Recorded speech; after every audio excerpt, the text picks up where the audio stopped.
Bismillah.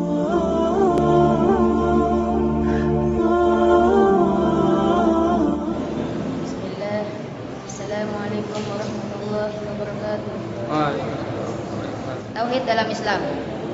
Sebagaimana yang kita ketahui bahwa Nabi Muhammad SAW adalah nabi terakhir yang diutus oleh Allah Subhanahu wa taala untuk mengajarkan kepada seluruh umat manusia.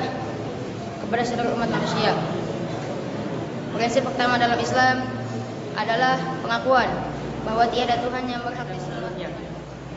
Yang pertama-tama, Islam itu adalah suatu ketundukan dan pasrah kepada Allah Subhanahu wa taala dan meyakini bahwa Allah sebagai Tuhannya, Nabi Muhammad sebagai nabinya, dan Al-Qur'an sebagai kitab. Kewajiban bagi setiap orang muslim yaitu pertama menjawab salam, karena menjawab salam adalah kewajiban bagi seorang muslim. Namun yang mengucapkannya itu adalah bagaimana sabda Nabi SAW, "Man taba qabla an tatlu'a syamsi min maghribiha taballahu alaihi." Yang artinya barang siapa yang bertobat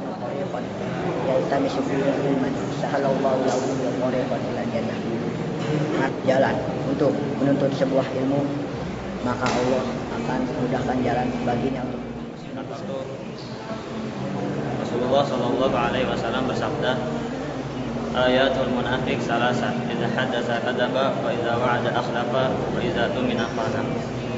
Tanda-tanda atau ciri-ciri orang munafik. Dari Abu Hurairah radhiyallahu anhu berkata, ada seorang laki-laki yang datang kepada Rasulullah Shallallahu Alaihi Wasallam dan berkata, "Ya Rasulullah, wahai Rasulullah, bagaimana? Siapakah orang yang aku berhak?" Perkara yang saya maksud adalah perzinahan yang tersebar luas dan terang-terangan.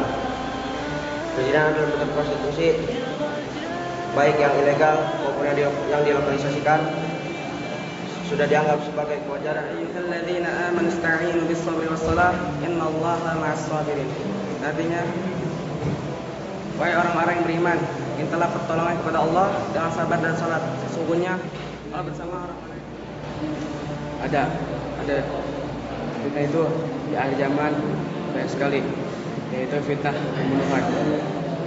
Di dalam sebuah hadis mengatakan bahwa Rasulullah SAW berkata, menjelang di akhir kiamat nanti ada hari banyak.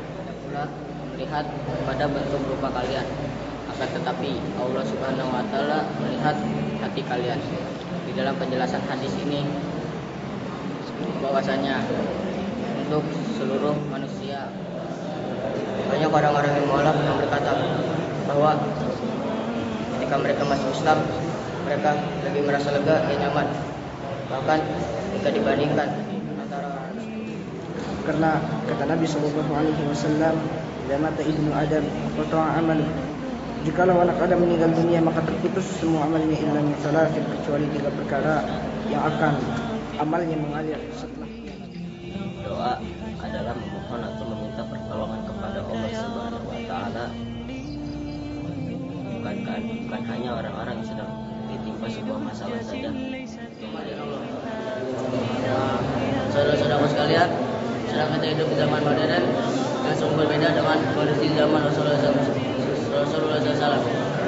Saya kira kita akan menghadapi tantangan yang kita ingin.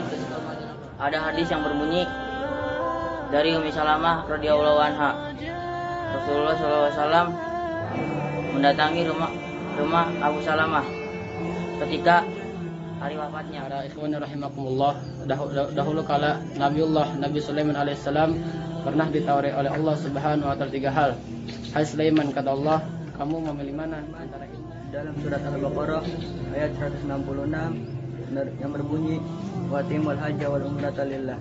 Ini artinya, dan sempurnakanlah ibadah haji dan umrah karena Allah Ta'ala. Waladinahum min adabi rabbihim musyfiqun, inna adaba rabbihim ghairu makmun. Yang artinya, dan orang-orang yang takut terhadap siksa Tuhan mereka, sesungguhnya siksa Tuhan mereka. Ketika kaum kafir Quraisy ingin membunuh Nabi Muhammad SAW, maka kaum kafir Quraisy itu tidak bisa membunuh Nabi Muhammad SAW. Dan Allah Subhanahu wa taala membalas juga pernah berkata, "Idza tabakhta maraqun fa'aksir ma'uhu, tsumma anzur ila ahla baitin jiranika fa'asibuhum minha bima'rufin."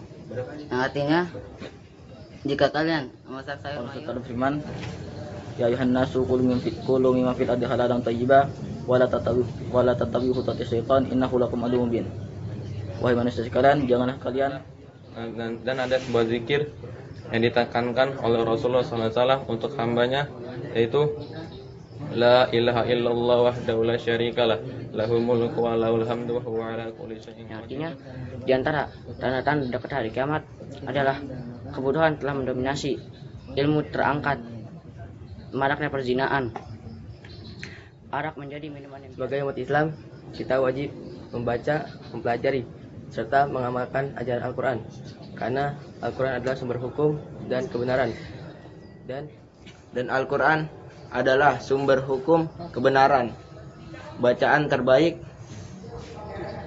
dikala kita sedih dan memperkuat jiwa dikala lemah. Siapa saja yang menjaga qiyamul lailah, maka dia berhak mendapatkan karunia Allah dan surganya.